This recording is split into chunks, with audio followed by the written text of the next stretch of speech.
Over the past couple of days, we've been monitoring what could be our fourth named storm of the 2025 Atlantic hurricane season.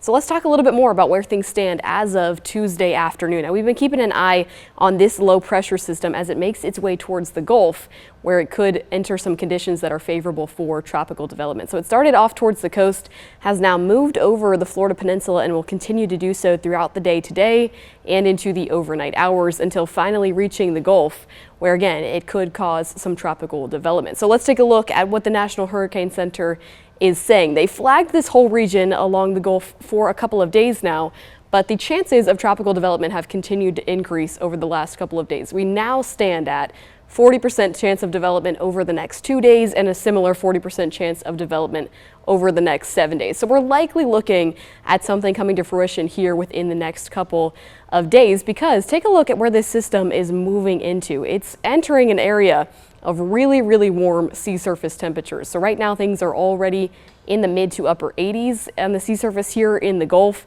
It's also entering an environment with low wind shear, and there's not a lot of Saharan dust to kind of disrupt the system either. So things are looking favorable for this system.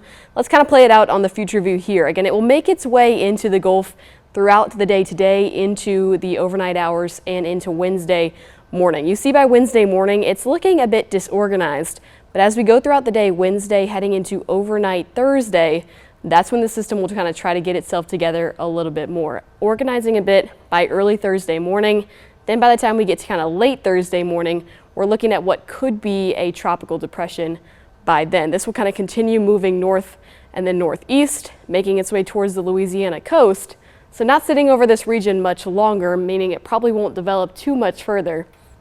And then pushing into Louisiana by the time we get to late Friday or Thursday, early Friday. And that's kind of where things stand right now on the short range models. If you look at the spaghetti plots here from the GFS, a similar kind of track is expected. So you can see here in central Georgia, we're not really expecting this system to move its way towards us, but continue through the Gulf, likely making landfall here along Louisiana. So to kind of wrap things up in terms of where things stand, the latest, we're watching that area of low pressure move over Florida into the Gulf throughout the day today and into tomorrow. That environment that it's running into is pretty favorable for some tropical development, and we're probably looking at the formation of a tropical depression as this area continues making its way towards Louisiana. As always, continue to stay updated with us for the latest, and thank you for joining us for a look at the tropics.